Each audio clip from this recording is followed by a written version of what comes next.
¿Qué tal, muchachos? Buenos días, ¿cómo están?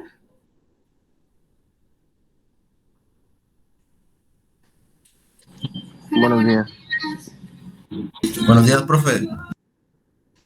¿Qué tal, muchachos? Bueno, pues creo que ya son 45. Pues vamos a empezar. Ok, a ver. Alejandro, Sebastián, dime en qué nos quedamos la clase pasada, por favor. Y, profe, es que me estuvo fallando y como a la mitad de la clase me tuve que salir. Ya no recuerdo muy bien. Ok. ¿Es en Eh, serio, profe? No creo que le esté mintiendo. está bien. Dije, ok. Ok, dije, está Pero bien. le vi la carita, profe, como que se ríe así como que. Está bien, nada, es que el internet no ha estado muy guapo últimamente. No te preocupes, no hay problema. Bueno, a ver, Iván, Uriel, ¿andas por ahí? Abre tu micrófono, por favor. Maestra va a decir que yo también. Lo mismo, pero he tenido problemas de internet en las últimas clases. Bueno, ok, de acuerdo. Carlos Alberto,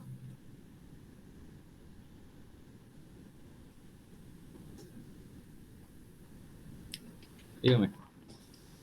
¿en qué nos quedamos la clase pasada? ¿Me puedes decir, por favor? Creo que era la diferencia entre comportamiento y actitudes, fue lo que vimos, si no me recuerdo. Ok, fue algo de lo que platicamos. ¿Qué más? Y es todo lo que me acuerdo. Ok, Disculpe. bueno. ¿Está Leslie?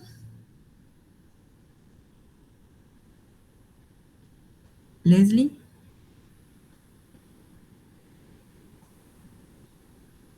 No está. Ok. Nancy.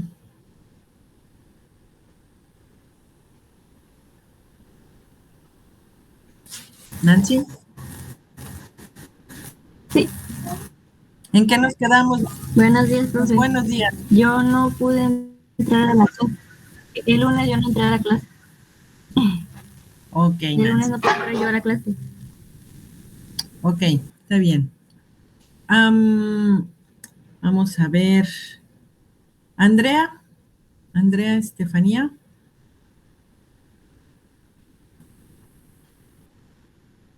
Aquí estoy, profe. Eh, lo que yo recuerdo es que vimos lo del marketing local, que era de un lugar o una región específica donde hay costumbres y culturas. También vimos lo del marketing individualizado, algo Sí, así, y la sección de mercado, que era cuando había grupos y había como unas características donde tenían la misma ubicación geográfica y los hábitos de compra. Es lo que yo recuerdo. ok, está bien. Gracias, Nancy. Nicolás, ¿andas por ahí, Nicolás? Era Andrea, profe. Ay, perdón, Andrea. Perdón, Andrea, discúlpame. Nicolás, ¿andas por ahí? Sí, aquí soy profe. ¿Qué más le faltó a Andrea? Recuerdo lo mismo, la verdad. Ok, No, bueno. no más. Muy bien, muchachos. Pues estuvimos viendo también el caso de Coca-Cola, si recuerdan, como una empresa que maneja pues muy bien la parte de los segmentos de mercado. Y bueno, ahora vamos a ver las categorías que hay de los segmentos de mercado.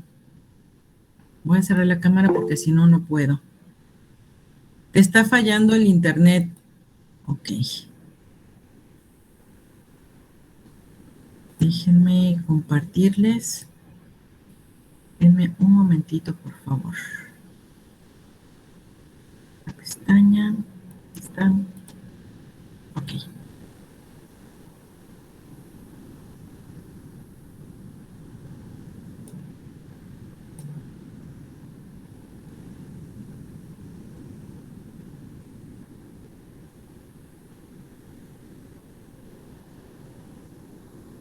Ah, sí. Ya decía yo que algo iba a hacer.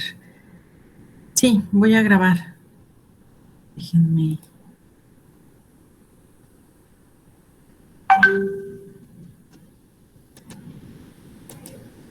Ah, Dani, como abriste tú la sesión, tienes que grabar tú, Dani.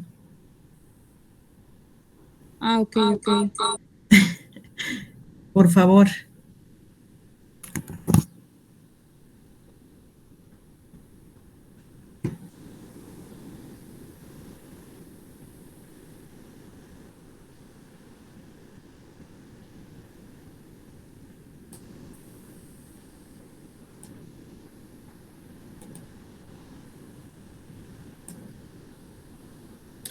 Bueno, muchachos, pues vamos a trabajar ahora con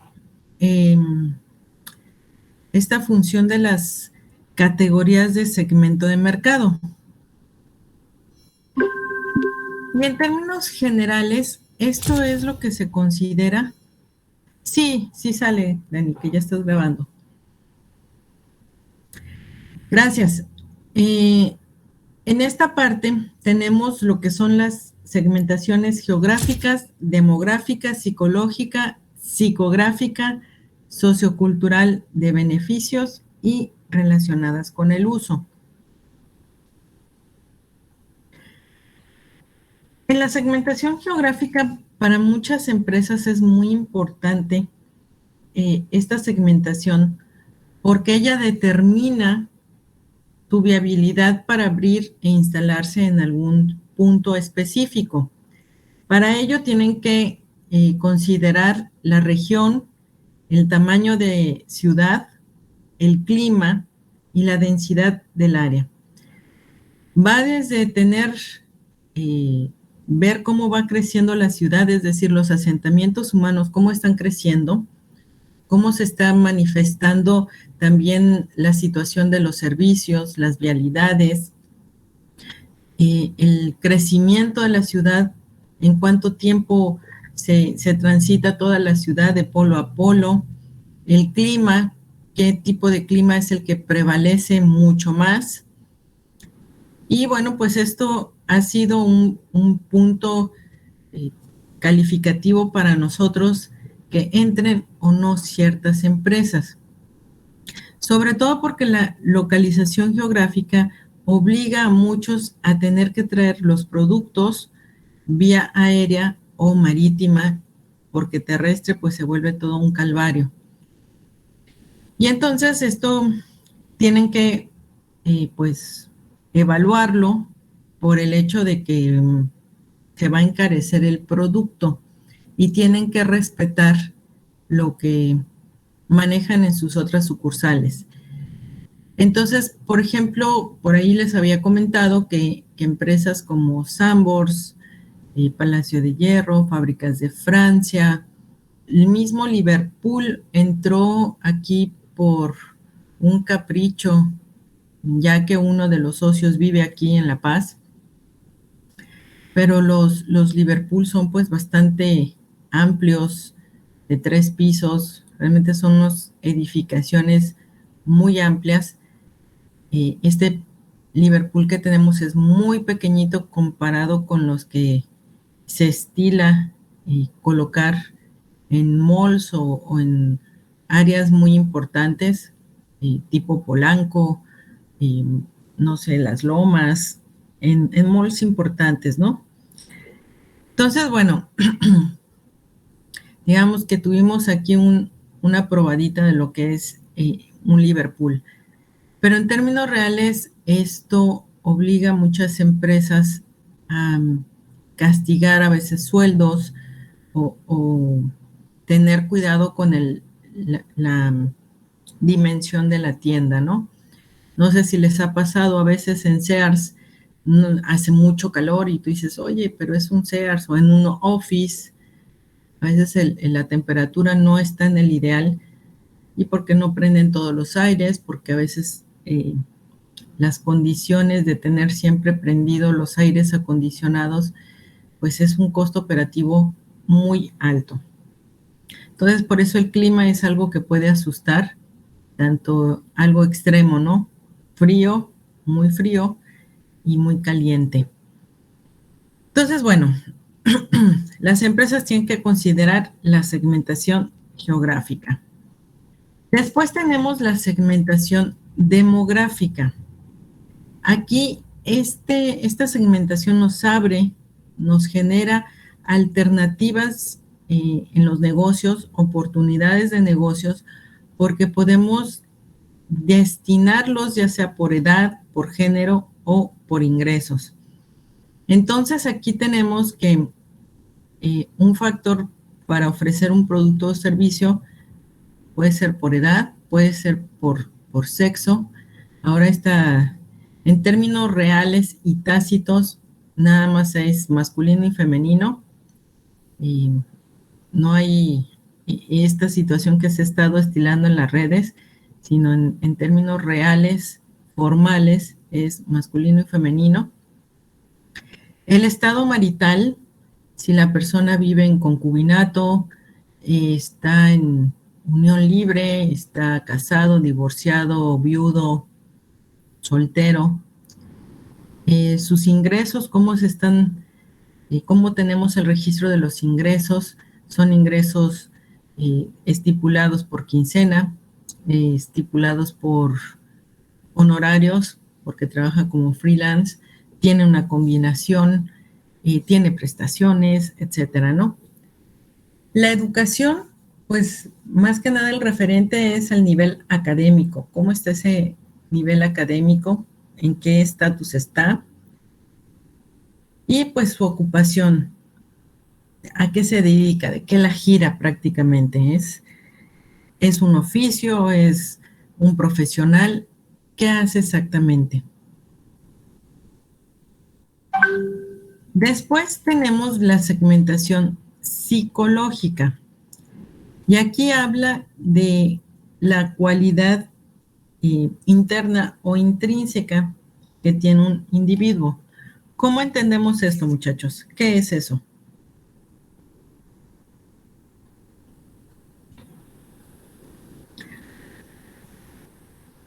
Ángel Luis, a ver, abre tu micrófono y ayúdanos, explícanos.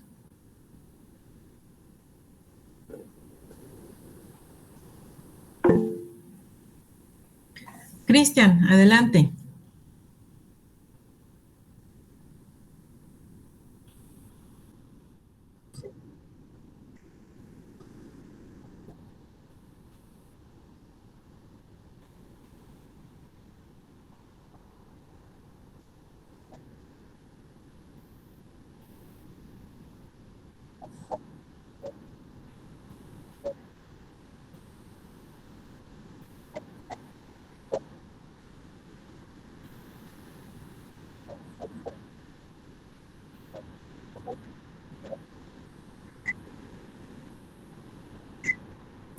¿Eso es lo que tú consideras que es la parte interna o intrínseca? Ok, Cristian, gracias. Janet, ¿tú qué opinas? ¿Qué es o a qué se refiere la cualidad interna o intrínseca? Pues yo pienso que como estás en la diapositiva, que es como la percepción o personalidad de las personas, o sea, como lo que cada quien tiene como características, no superficialmente, sino como los gustos, o si, por ejemplo, cómo le parece una prenda o un sabor, como que siento que son las cualidades de cada persona. Ok, Janet, gracias. Cuando estamos hablando de la cualidad, se trata de cualificar o calificar lo que el individuo hace de manera propia, es decir, en introspectiva. Ahí es cuando el individuo realmente se centra y se conoce. Dentro de esta referencia de introspección, de hacer un análisis interno, va más allá de los comportamientos, Aldo, porque aquí tenemos un factor importante, la motivación. ¿Cuál es la diferencia? Es porque te falla el internet. Ok, Brian. ¿Cuál es la diferencia, muchachos, entre motivación y estimulación?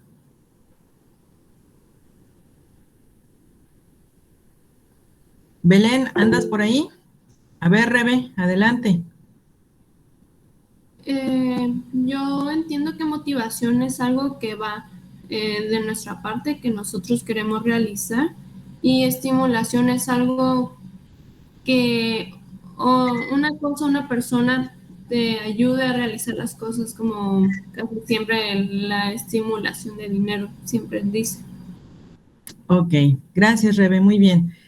Fíjense bien, la motivación, ahorita lo estaba refiriendo Rebe, tiene que ver con el individuo netamente, es decir, es el único, y ahora sí que en ese contexto, es el único que puede modificarla, ampliarla o entorpecerla. ¿Por qué?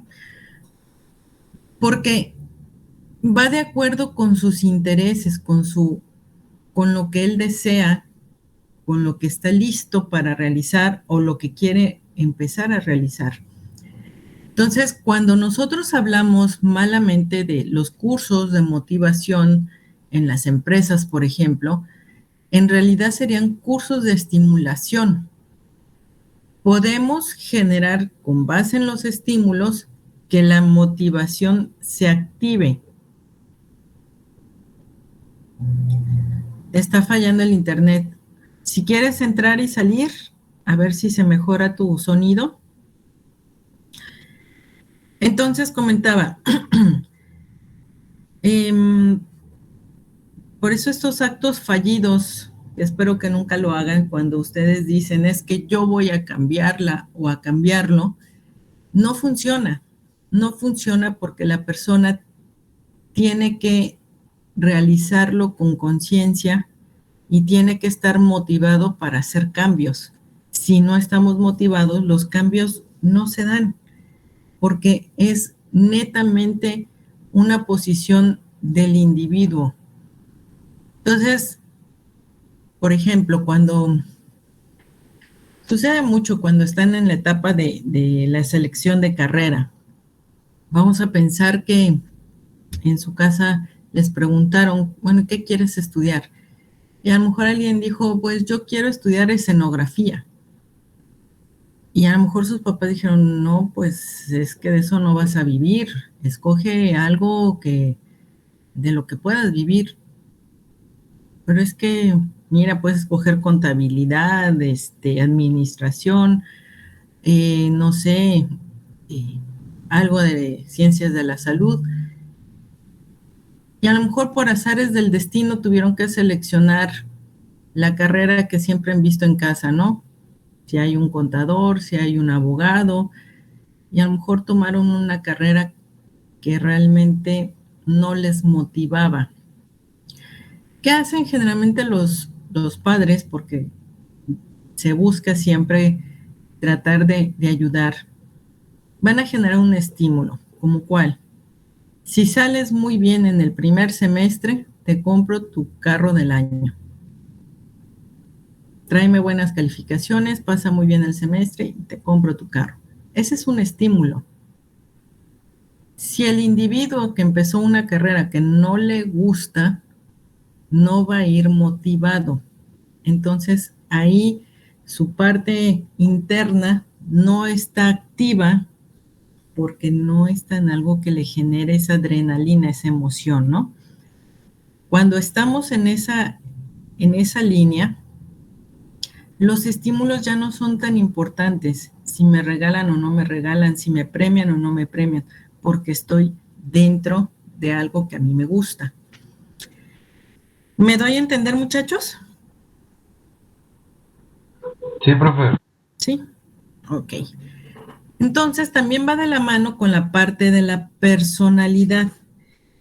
Nosotros gozamos de 16 personalidades y cuando nos llega un momento de alta estimulación, para bien o para mal, digo, una estimulación puede ser algo que me molesta demasiado y me puede sacar de lo que nosotros llamamos los umbrales, estos picos que nos pueden hacer cambiar nuestro comportamiento. Y ahí, cuando llegamos a esos picos, a esos umbrales, podemos desdoblar nuestra personalidad. De ahí que no sé si ustedes han escuchado o a ustedes también se los han dicho, no sé, se enojaron mucho y dices, híjole, te desconozco, o sea, estabas totalmente eufórico y no sé, en una condición que nunca te había visto. Ahí es donde el umbral lo traspasé y puedo cambiar mi situación. Entonces, permítanme un momentito, es que, un momento, muchachos, espérenme un segundito.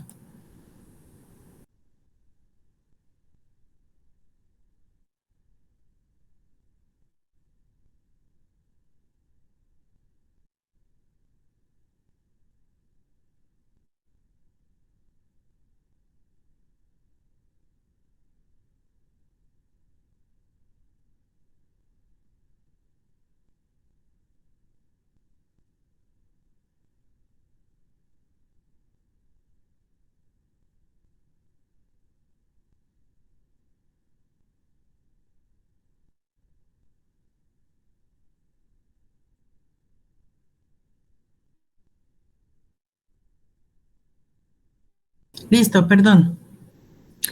Bueno, entonces estaba comentando, en las personalidades pueden ser las traicioneras aquí, pues de manera muy, muy particular, sobre todo cuando nos llevan a esos extremos. Cuando no estamos experimentando esa efervescencia, ya sea por una gran felicidad o por ese gran enojo. No podemos estar como individuos siempre en ese nivel porque sería un detonante para nosotros, nos desgastaría muchísimo. Cuando nosotros, por ejemplo, hablamos de felicidad y que siempre estamos persiguiendo la felicidad, para algunos psicólogos es llegar a un momento de locura cuando te sientes enloquecido, felizmente enloquecido, ¿no? ¿Por qué?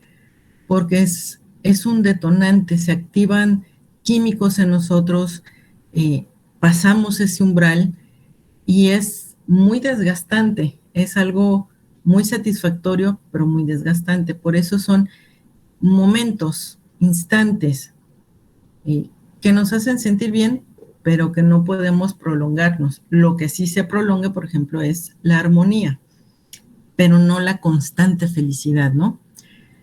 Lo mismo pasa cuando nos lleva la parte colérica a un punto muy alto en el que podemos enojarnos como nunca, que no es una molestia, que no es nada más me enojé y traigo un malestar pasajero, cuando realmente me han provocado profundamente y sobre todo cuando transgreden aspectos que están dentro de mis convicciones.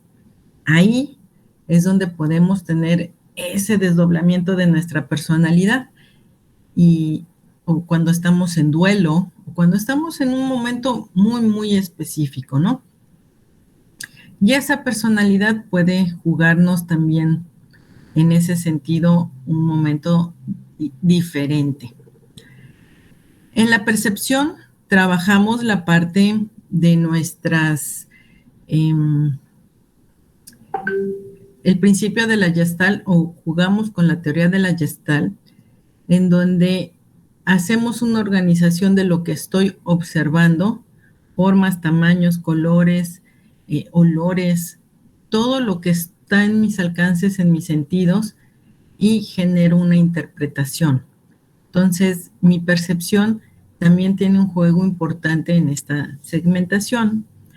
Las actitudes, como ya lo mencionamos, tienen que ver con la parte consciente y que además todo lo que yo genero en decisión final tiene que ver con este acto de actitudes. va todo bien, bien pensado, bien planeado, aunque después diga que no supe cómo es que llegué a eso, ¿no? Y finalmente está el aprendizaje. Aquí podemos darnos muchos dolores de cabeza porque el aprendizaje puede ser por un condicionamiento clásico, porque puede ser bajo el ensayo de prueba y error, puede ser que no aprendemos de nuestras frustraciones, por ejemplo, o estar constantemente en conflicto o estresados. El aprendizaje puede ser de muchas maneras. El punto es realmente cómo absorbo ese aprendizaje. Y tiene que ver con nuestra forma de absorber y de llevar a cabo eso que aprendí, eso que observé, eso que retomé, cómo lo pongo en la práctica. Hay ocasiones que podemos equivocarnos por el mismo concepto, ¿no? O como decimos coloquialmente, tropecé con la misma piedra. Sin embargo, eso significa que no utilicé mi memoria histórica para no cometer el mismo error. Y bueno, pues eso tiene que ver también, muchachos, con la parte de cómo funciona nuestra psique. ¿Alguien sabe qué es la psique? Es como la parte mental, ¿no? Nuestra mente, por supuesto.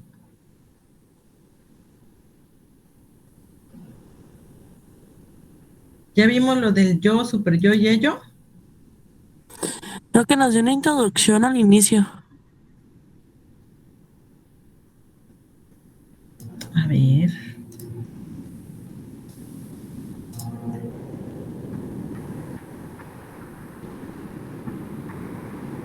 ¿Esto ya lo vimos?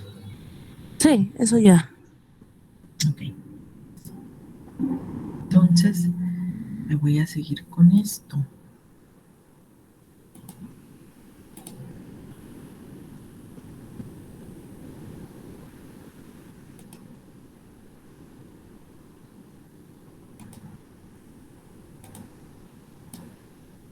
Ok.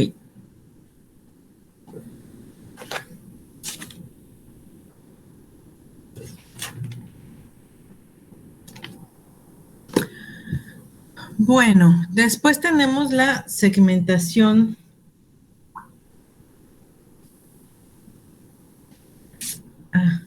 Estoy compartiendo doble. Ok, tenemos la segmentación sociocultural.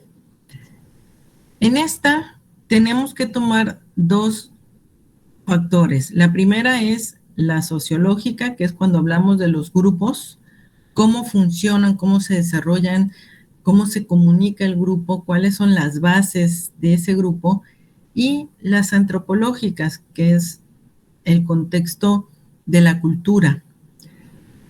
¿Qué está pasando en el entorno cultural? ¿Cuáles son sus manifestaciones? ¿Qué es aquello que les genera mayor peso? Y bueno, pues hay que ser muy cuidadosos en este sentido. Entonces, tenemos que la parte sociológica nos ayuda a entender a estas pequeñas etnias, o lo que en una subcultura serían las etnias sociales dentro de un contexto amplio de cultura. Y bueno, trabajamos principalmente con una cultura que nos abraza en términos generales, nos ayuda a tener muy clarificado en qué creemos, cuáles son los hábitos, las costumbres, cuáles son los lineamientos que están permitidos o no dentro de esa cultura. Y de ahí viene pues el aspecto de la subcultura. También existe el concepto de la transcultura. Pero ¿cómo entendemos el concepto de la subcultura?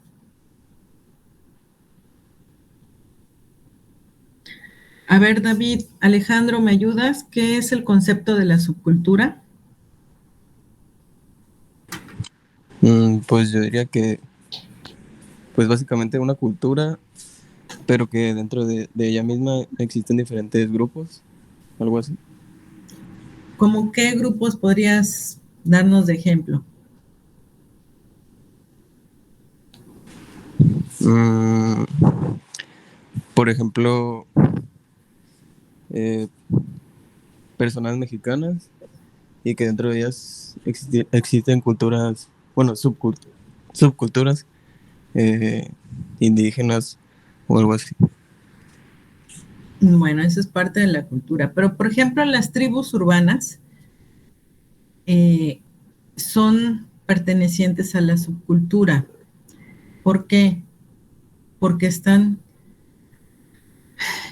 participando y moviéndose dentro de esta cultura global que abraza a todo México, pero estos grupos o etnias que se juntan, estas tribus, tienen un formato de pensamiento y que quieren manifestarlo, ¿no? Como los punquetos, los darquetos, y que además utilizan una serie de simbología y de códigos para poder darse a conocer y diferenciarse con las otras tribus. Así como los que hacen graffiti, una cosa son el graffiti y otra es generar los símbolos de grafos para identificarse y marcar pues sus posiciones y como tribus de ciertas colonias. Otros utilizan, por ejemplo, los tenis colgados en los cables, no sé si los han visto. Algunas estas tribus urbanas las utilizan para delimitar también su territorio y que no entren o invadan esa zona donde están colgados esos tenis. Otros utilizan gráficos en color, en paredes, incluso en el piso, para también marcar territorios. Por ejemplo, los que estudian el vampirismo, tienen que, los caballeros se ponen, dejan crecer la uña del pulgar derecho y se la pintan de negro, y con ello se distinguen, porque también andan de negro como estos, aunque no con esos pelos, pero sí andan de negro, y ellos se dedican a estudiar y a interactuar con respecto al tema del vampirismo. Los góticos tienen un concepto de que esta humanidad está deteriorada, perdida, y que se sienten como muertos en vida, por eso se pintan un poco el rostro de blanco, las melenas son negras y su vestimenta negra, ¿no? Se ven como muy deprimentes. Pero bueno, todas estas tribus, y hay muchas más, lo que hacen es pertenecer, quedarse dentro de la cultura y concentrar en un pequeño grupo aquello que ellos sienten, perciben y necesitan intercambiar. Por eso es interesante saber cómo funcionan. Y no solamente me refiero a esas tribus de ese tipo, también están las tribus ahora denominados fifís, o gente también que son los arribistas, es decir, los arribistas son los nuevos ricos, la gente que por alguna razón se enriqueció rápidamente, pero que no viene de cuna su riqueza, y así puede haber varias tribus de ese tipo. Pertenecen precisamente a este contexto de nuestra cultura. Después viene la cuestión de la religión, y entendamos la religión como aquellas que están estipuladas, bien expuestas, pero que todas ellas manejan una serie de reglas, una serie de puntos que el que quiera adherirse a la religión las tiene que cumplir. Que es un católico, un cristiano, un mormón, etcétera. Todas las religiones que hay. Esto es diferente a que culturalmente todos los individuos necesitamos tener una creencia en algo no terrenal, en algo espiritual. Para muchos no lo ven focalizado en una religión, sino en algo que puedan constatar. Por ejemplo, la naturaleza, las cuestiones que pueden observar. Y esto es más que nada un contexto o un ritual espiritual, sin adherirse a las religiones. Sin embargo, para el efecto social o sociológico, tiene mucho que ver en qué religión esté una persona, porque eso nos habla también de un formato de su comportamiento.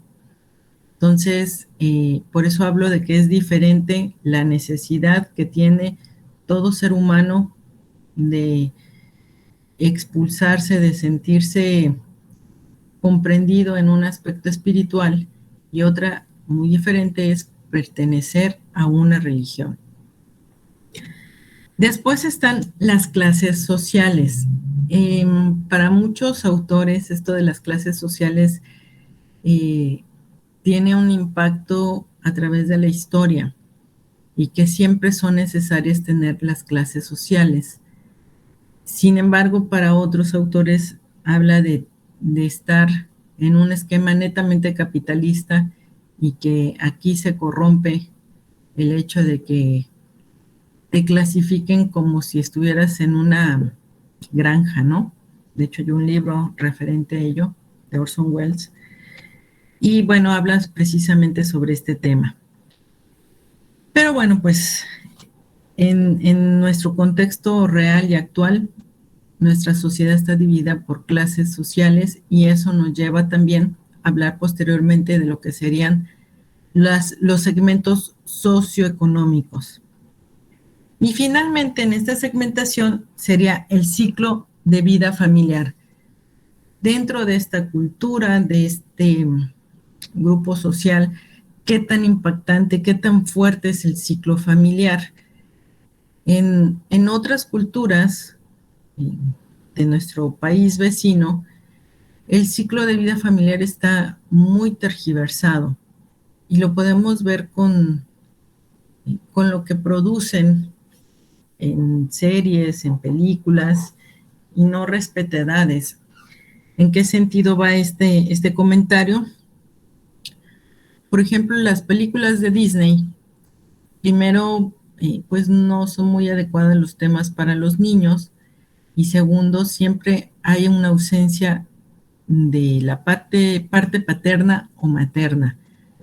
O falta la mamá, o falta el papá, o faltan ambos y terminan con madrastras, con abuelos, con tíos, pero la estructura de la familia no está bien cimentada y bueno, pues de alguna manera nosotros consumimos esa información. Entonces, aquí el ciclo de vida familiar, dependiendo mi producto o servicio, puede tener un impacto si considero a qué cultura se va a dirigir. En algunos otros países, por ejemplo, el soltar a los hijos a temprana edad es algo totalmente natural y esperado, ¿no? Caso de Canadá, en algunas secciones de Canadá, los padres cobran a sus hijos ya aproximadamente de 16, 17 años, desde los 15, una tarifa por su cuarto, porque además los chicos ya empiezan a trabajar con permiso de los padres a esa edad. Y entonces los papás, el concepto es que el hijo se vuelva responsable con su manutención y que debe de hacer una colaboración a casa, por eso les cobran. A raíz de este efecto o esta costumbre, los jóvenes salen a temprana edad de casa, por eso son pues más de viajeros, viven con amigos. Entonces, esa es una tendencia es un comportamiento dentro de esa cultura que no está mal evaluada. Quizá en nuestro país sería como algo muy complicado, ¿no? En Europa también los hijos a partir de los 17, 18 años ya salen de casa, ya empiezan a independizarse o están menos tiempo en casa y los dejan ir, los dejan volar, ¿no? Yo estoy casada con un alemán y cuando él me dijo al principio, bueno, los niños se van de la casa a los 17. ¡Ay! Dije, no, por favor, yo soy madre latina, espérate. Pero para ellos es muy normal que salgan a esas edades. Entonces, bueno, tenemos que ver cómo funciona ese ciclo de vida familiar, precisamente por lo que sostiene o respalda esa cultura. Ok, ¿hasta aquí alguna duda? No. Gracias. Ok. Bueno, después tenemos la segmentación relacionada con el uso. Esta, muchachos, es una de las más eficaces o las que más llegan a utilizar algunas empresas porque nos permite ver realmente cómo se está comportando el consumidor con nuestra marca. Entonces, aquí se va a evaluar si el cliente es leal a la marca, a pesar de que salgan alternativas y que pueda estar tentado al momento de ir a hacer la compra a buscar otras marcas, bueno, ver si realmente respeta esa lealtad o no. También la frecuencia de uso, la tasa de uso. Cada cuando compra, por ejemplo, si es una Coca-Cola, si es la leche, si es un yogur, un tipo de embutido, un producto de limpieza, bueno, con qué frecuencia lo compra y posteriormente si lo compra con toda la conciencia del mundo o fue por un impulso o fue una cuestión pues netamente emocional, que a veces cuando salen estas cápsulas de jabón con el enjuague, muchas personas lo compraron por impulso y cuando llegan y lo prueban se dan cuenta que no era para su ritmo de vida o para su tipo de lavadora y bueno, pues ahí no podemos generarlo ni en tasa de uso ni en la lealtad de la marca, pero sí nos da un calificativo del estado de conciencia en el que este usuario puede comprar todo aquello que sea novedad o que le ofrezcan como la última alternativa de limpieza profunda, ¿no? Pero bueno, aquí, por eso en los supermercados, la competencia visual, los frentes que tienen en el supermercado son muy importantes. Y bueno, después hablamos de la segmentación de beneficios. Aquí el usuario tiene que evaluar qué ventajas o beneficios va a tener el producto o servicio que quiere adquirir. Para allá va, y aquí las empresas tratan de hacer esa dualidad. Bueno, conmigo tienes tal cosa con estas ligeras desventajas, tienes más beneficios que desventajas, y juegan con ese rol para hablar de la comodidad, de la aceptación social, qué tan durable es. Por ejemplo, ahora lo ponen como, con bombos y platillos, si tienes 1 año o 2 años de garantía, es así como que, wow, me da 2 años de garantía con respecto a los que me dan 6 meses o 3 meses, ¿no? Entonces aquí el beneficio de la durabilidad puede tener una carga importante. También la función de la economía. Bueno, ¿cómo funciona aquí? ¿Estoy realmente ganando? ¿Me estoy beneficiando? Y el usuario hace esa evaluación.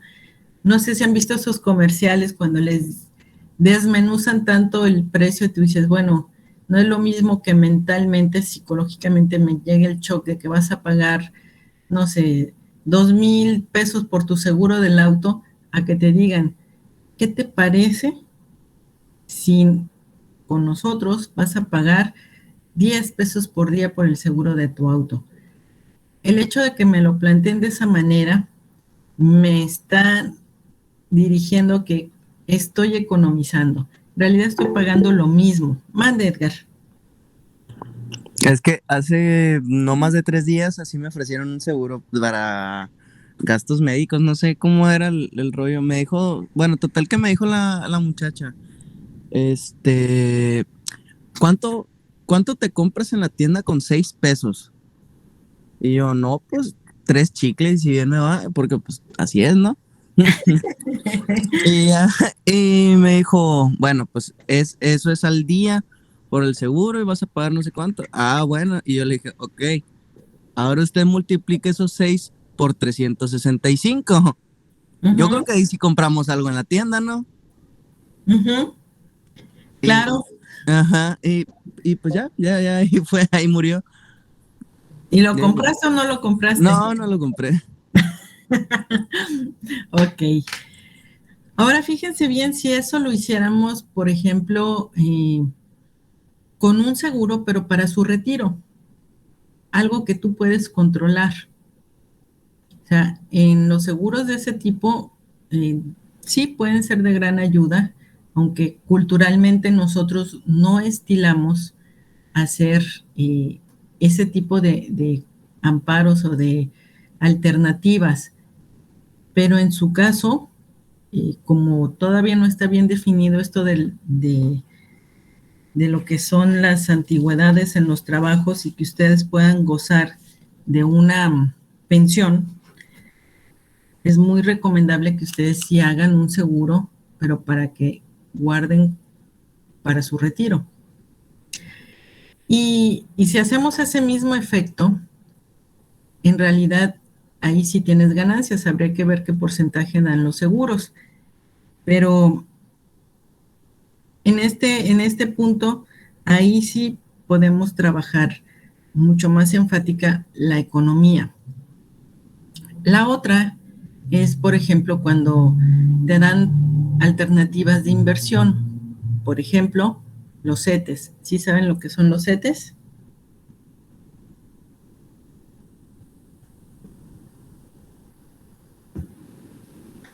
Sí, a ver, Aldo, dime por favor.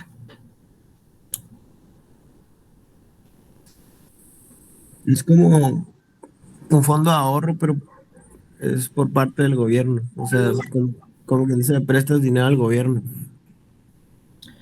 Sí, son bonos de la federación, pero es lo que ahorita te está dando más que en un banco, ¿no? Es una inversión, exactamente. Entonces, Sí, mande. creo que te da el 6% de interés. Así Lo es. puedes meter por mes, por 6 meses y por año. Ujú. Exacto, Aldo, muchas gracias. Exacto, entonces, si lo hacemos un comparativo con lo que me da el banco por meter mis ahorros, bueno, pues entonces resulta que los CETES pueden ser más atractivos, ¿no? Ahí estaríamos hablando de realmente aplicar una economía. Y eso significa que vamos a tener otro concepto del valor del cambio del dinero pagado. ¿Qué es esto? Cuando nosotros expresamos o escuchamos también a un cliente expresarse y pagué tanto por esto y hasta le duele, o viceversa, valió la pena lo que pagué, porque ahí está viendo el valor de ese dinero que dio eh, para ver si tuvo un beneficio o no. Entonces, esta segmentación viene a trabajar muy bien y sobre todo ha dado en un punto focal que es la comodidad. El hecho de que se están ofreciendo muchos productos para decir, híjole, pues prefiero pagar 5 pesos más, pero esto es más cómodo o más práctico o no me desgasto tanto, ¿no? En ese foco está trabajando mucho esta segmentación de beneficios. Bueno, ¿hasta ahí alguna duda? No. Muy bien, muchachos. Entonces, fíjense bien en este esquema.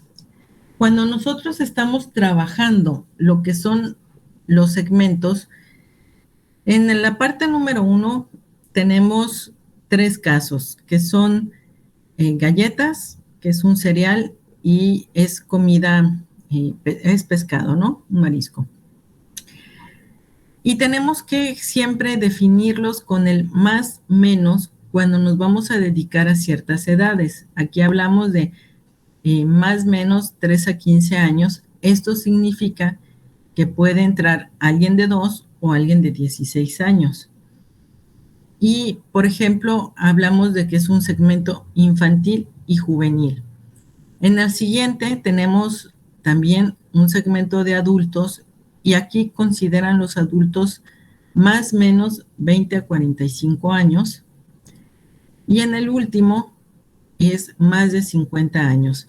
Aquí significa que en el rango en medio de 20 a 45 pueden entrar hasta los de 49 años. Entonces, siempre que vayan a definir una edad, se le acompaña el más menos, o pues cuando sean situaciones como los de abajo, que va a ser que realmente estos productos no están destinados para edades menores, sino solamente de 50 para arriba es cuando se le ejecuta el signo de más. Cuando se define esta parte, el diseño del empaque tiene que tomar un giro muy importante. Tengo que respetar todas las características y simbolismos de teoría del color, de tipografía, de tomas, de encuadres, porque tengo que convencer a ese segmento de mercado. Y aquí tenemos, por ejemplo, las galletas que vemos en el primer bloque, Tosta Rica. Tiene colores muy brillantes, muy chillantes, rojos, amarillos, porque esos estimulan al niño y además estimulan el hambre.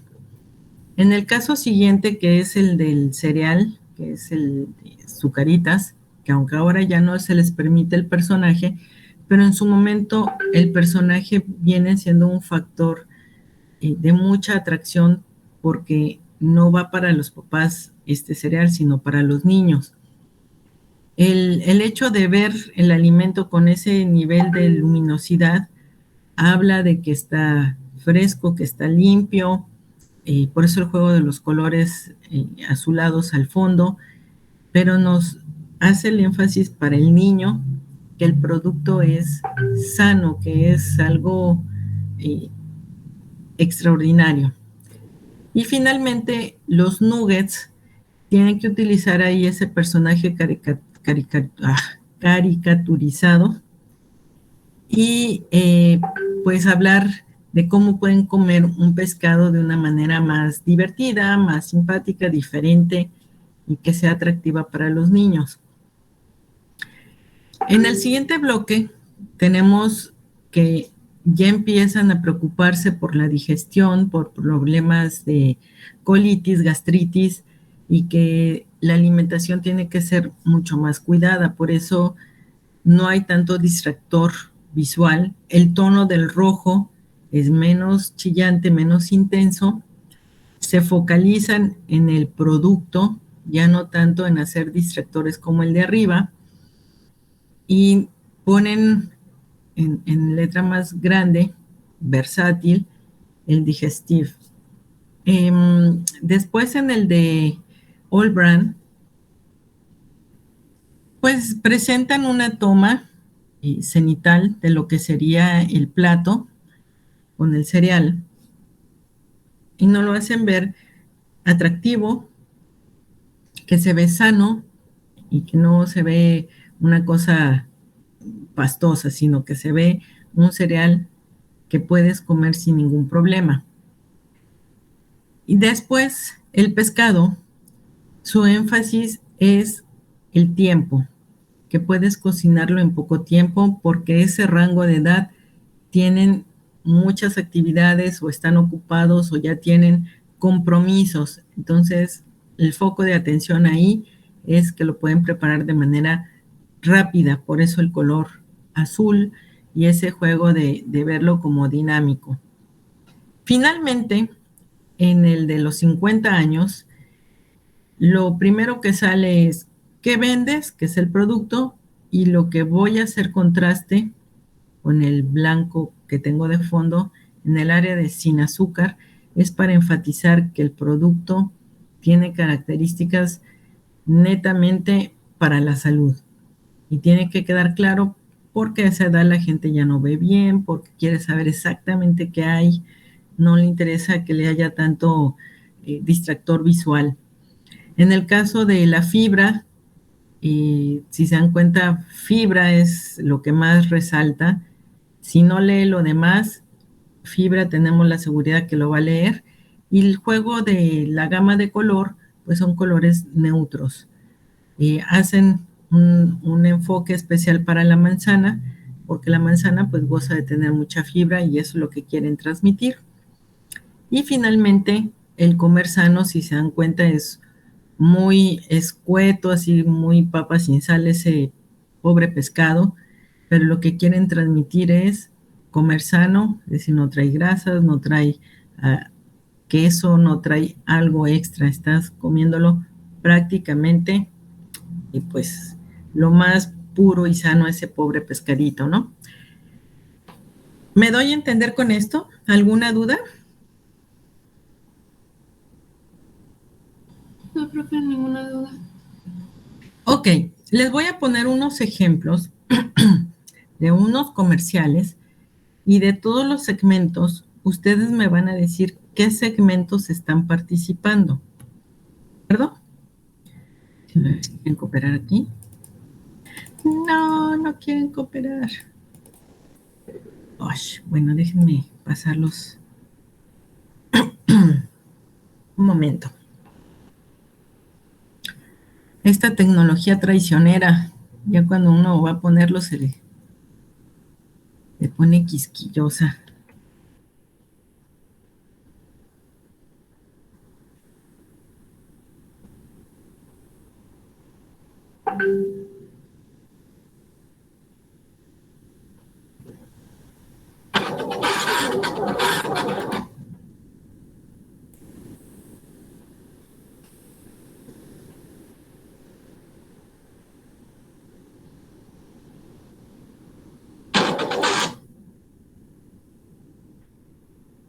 Les voy a pedir que sean muy observadores con lo que aparece en el video, porque ahí está la clave para muchas cosas.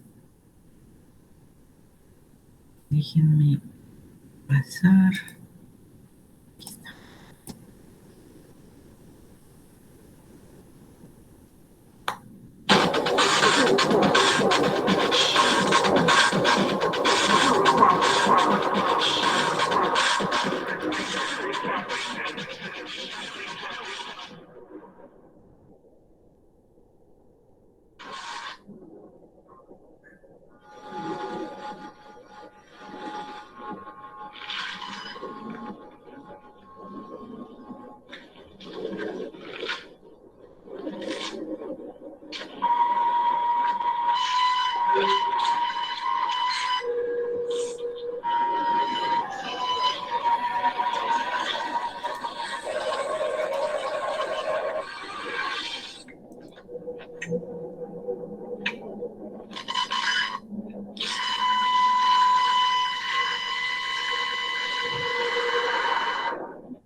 ¿Cómo ven, muchachos?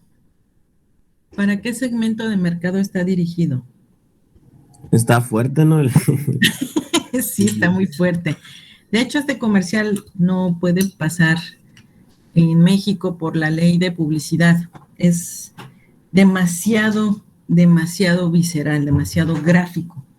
Sí, creo que si un niño lo ve queda traumado. Sí, cómo no. Pero es el efecto que realmente quieren transmitir que hace la droga, ¿no? Sí, yo creo que va para un público, pues así como es usted, para los que consumen, pues yo creo que en este caso cocaína, ¿no? No, pero ¿qué segmento es? Para ¿Qué los, segmento sería? para los que consumen drogas. La gente que quiere rehabilitarse. A ver, sería segmento demográfico, psicográfico, psicológico. ¿Para quién es? Yo considero que va al segmento psicológico. ¿Ok? ¿Por qué? Porque quiere dar una percepción acerca de cómo te puede afectar consumir estas drogas, a lo que da a entender, y el aprendizaje que te puede dar. Ok. A ver, pues déjame abrir aquí el área de mensajes. Dice psicológico, dice Dani. No es psicológico. No, Brian, ¿por qué? ¿O es pregunta o es rechazo? Pero miren, también tiene que ver la parte del psicográfico, no solamente el psicológico. Sí entra, pero el psicográfico nos habla del estilo de vida, el AIO, intereses, opiniones. ¿Dónde está el muchacho? Está en un sitio que no es cualquier antro, los baños están limpios, están monos, no es cualquier antro, el chico va bien vestido. Alguien para pagarse cocaína necesita una buena economía. Entonces también nos habla de que tiene un perfil donde tiene un sistema de vida, ya tiene un estilo de vida. ¿Sí? ¿Me doy a entender?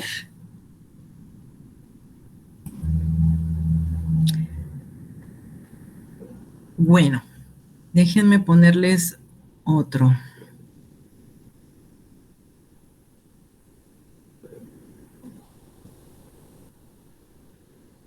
Este también está un poco fuerte, muchachos. Estos que les estoy pasando no pueden ser y nunca pasaron aquí en México, ¿eh?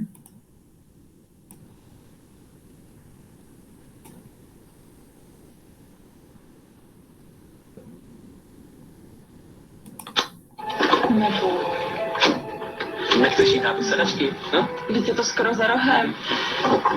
No.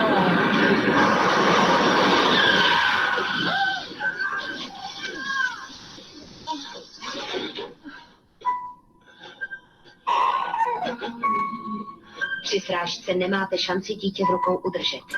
Jste připraveni zaplatit i tuhle cenu? Nemyslíš, zaplatíš. Ok, ¿para qué segmento de mercado va este?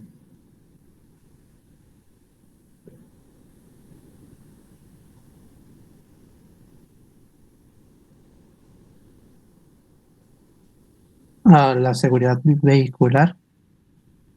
Pero va a un segmento demográfico, geográfico, psicográfico, de beneficios.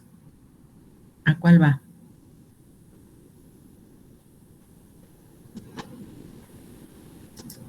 Está relacionada con el uso, ¿Por qué con el uso, Kareli?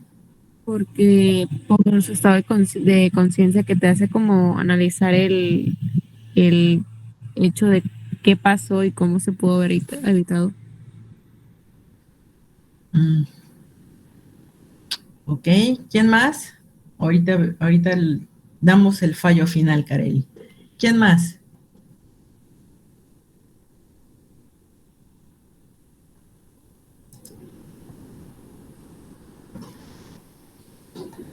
A ver, Andrés Manuel, ¿tú qué piensas?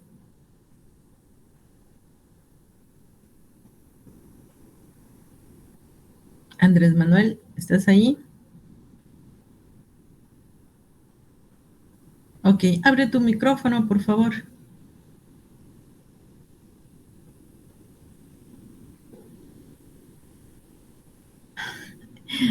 Nos tienes en suspenso. Abre tu micrófono, Andrés Manuel.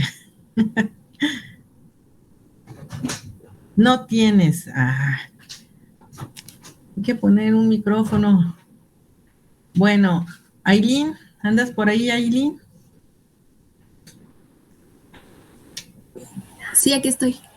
¿Y tú qué opinas, Aileen? ¿Del video que acabamos de ver? Tipi. Pues del niño, ¿verdad? Tipi. ¿O del otro? Bueno, el del niño sí está fuerte. Porque, bueno, aquí estamos acostumbrados a ver comerciales más ligeros de ver. No está tan sangriento, pero impactante sí está. Claro. Bueno, pero no me dijiste qué segmento de mercado está dirigido. Supongo... A ver... ¿De geográfico, supongo? Geográfico, no. No, gracias, Aileen. Ahí les va. Tiene que ver con la parte demográfica. ¿Se acuerdan que va dirigido al estado marital? En este caso son unos esposos o pareja de concubinato. Ahí no se define si están casados o en concubinato, pero tienen edades donde conciben tener hijos. Tiene que ver también las ocupaciones que están haciendo, ¿no? Se ve gente como que está un trabajador medio y que sale con su esposa e hijo o con su pareja. Entonces estaremos trabajando ese nivel y después estaremos hablando del psicológico. Tuvieron que aprender a la mala al perder al bebé. Lo que se busca es que con esto se genere una conciencia de que los bebés tienen que ir en el portabebé, aunque la madre vaya atrás con el pequeño. En México se han dado una infinidad de muertes en pequeños, como los que salió en el video, porque no utilizan los utensilios de transporte en el carro de forma adecuada. Acuérdense que un bebé nace con más huesos y conforme va creciendo se van solidificando. Y un pequeño jalón del auto tiene consecuencias muy graves. Y hay casos muy terribles donde se han decapitado bebés con un pequeño frenón, pero para el niño es algo muy, muy fuerte. Entonces, los impactos, los niños se vuelven un proyectil de cualquier edad, ¿eh? Por eso la madre suelta al bebé, porque el impacto en automático hace que abras los brazos. Tu esquema de instinto es frenarte, pero tienes que soltar al pequeño, ¿no? Bueno, son comerciales que, como les decía, en México no se van a ver. Ok, déjenme ponerles uno más y ya los dejo ir.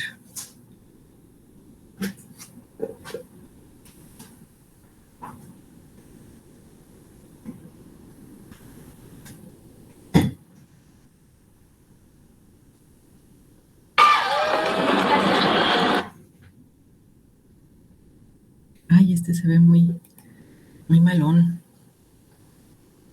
Espérenme. Un momento.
Bueno, ¿cómo ven este?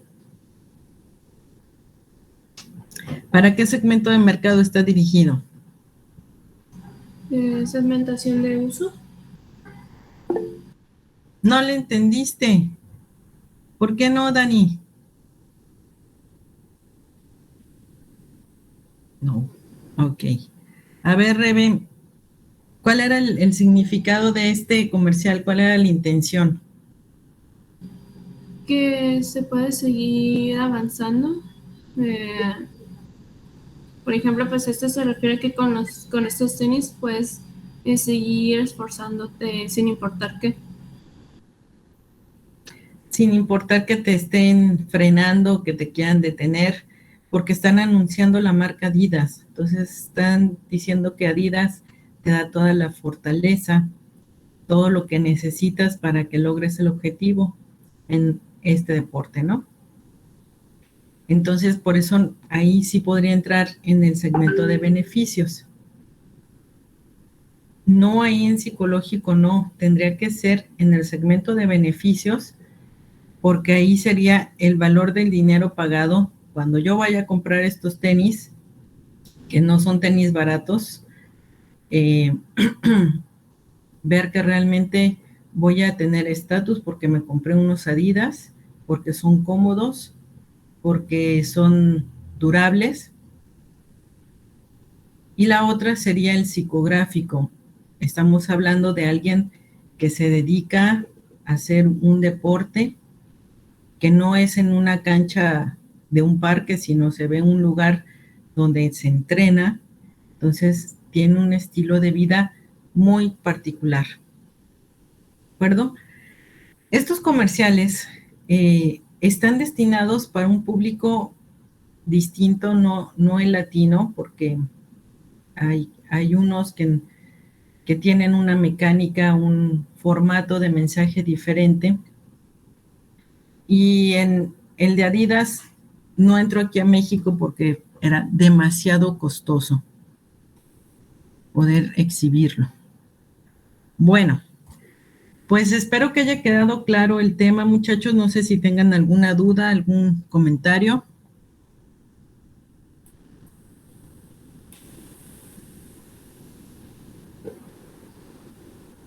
¿Todo bien, profe? Todo bien. Ok. Les voy a poner este último.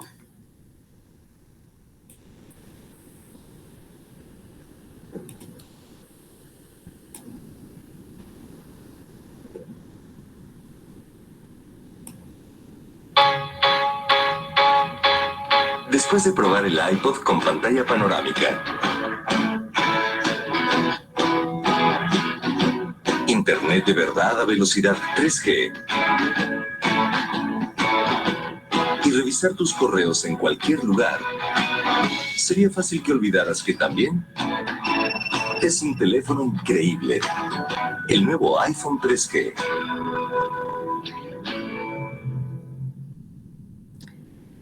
Bueno, ya es viejito, pero ¿para qué segmento de mercado estaba destinado?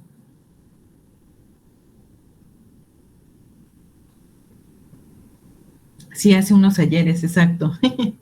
3G todavía, ¿no? Este también sería para segmentación de beneficio, ¿no? De beneficios. Muy bien. ¿Y para qué otro? ¿Relacionada con el uso? Relacionada con el uso, porque nos está hablando del internet, que puedo revisar mis correos.